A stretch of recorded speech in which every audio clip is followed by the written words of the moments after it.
Nos encontramos viendo la visita del primer ministro Harper al país de Brasil. Escuchemos ahora las declaraciones de la presidenta de Brasil, la Excelentísima DILMA ROUSSEFF, y las declaraciones del primer ministro de Canadá, Harper. Temos certeza de que o Brasil está mais forte, que temos mais reservas internacionais do que tínhamos. Hoje estamos com 348 bilhões de dólares. Temos, os nossos bancos estão sólidos. Nós temos também depósitos compulsórios em quantidade suficiente para fazer face a qualquer problema de crédito. Os nossos bancos estão bastante, os nossos bancos privados e públicos, eu vou repetir isso, são bancos que estão completamente robustos. Não tiveram problemas em 2008 e 2009, continuam não tendo, porque fizemos sempre uma política muito sóbria no que se refere a mecanismos financeiros. O Brasil também tem uma grande vantagem.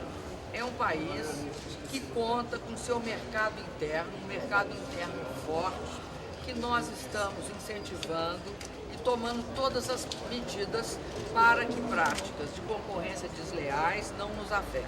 Assim sendo, o Brasil está numa boa posição. E isto não significa que estamos dizendo que somos imunes à crise. Para a gente ser imune à crise, é preciso a ação do governo, dos empresários e da sociedade.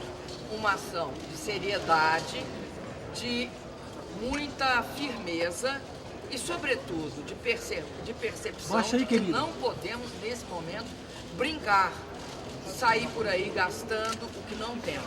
Temos de continuar consumindo o que estamos consumindo, não temos de parar de consumir, porque não passamos por nenhuma ameaça.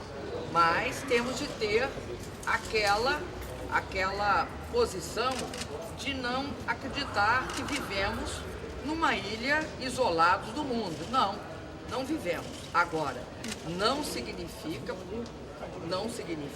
de nenhuma forma que nós estamos fragilizados. Não estamos, e isso é reconhecido internacional e nacionalmente. Eu quero a contribuição de vocês para pedir para todos os segmentos do país muita tranquilidade, muita calma e nenhum excesso. Look at their assessment of Canada, of our fiscal position, which was extremely positive. In fact, I think it was the most positive in the developed world. So obviously I'm pleased with that.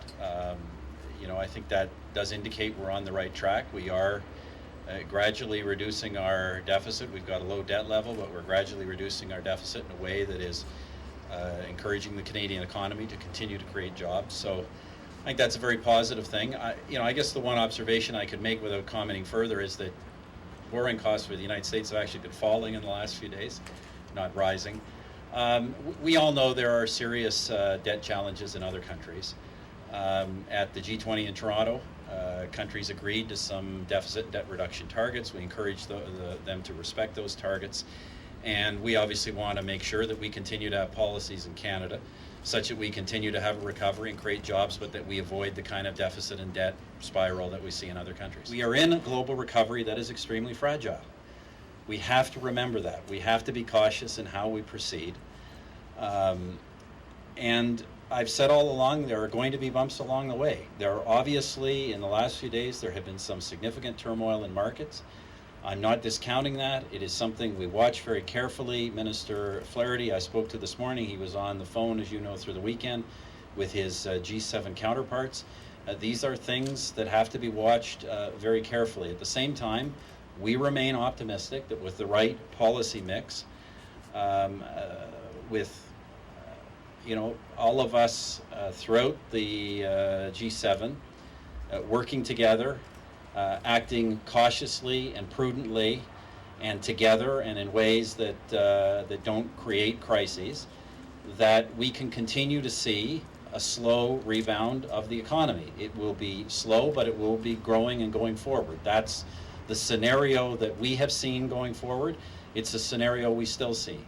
Obviously, I encourage everybody.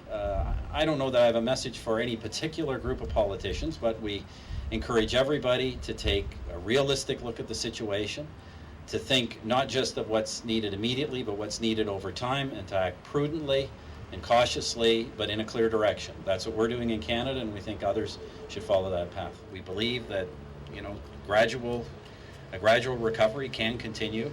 Our policies have been achieving that in Canada. We are seeing creation of jobs at the same time as debt levels are not high, but deficit levels are coming down as well. And so it is possible. But obviously we have to do more, and our economic strategy consists of more. It consists of things like training, investments in infrastructure and education, and also the signing of trade deals and the diversification of our international trade. We've signed trade deals, I think it's with 9 new countries at last count since we took office. We're starting some preliminary discussions with Mercosur. We have discussions going on around the world, and that is obviously part of our strategy to make sure, particularly as a commodity producing country, that we take advantage of the growth that is happening outside the developed world.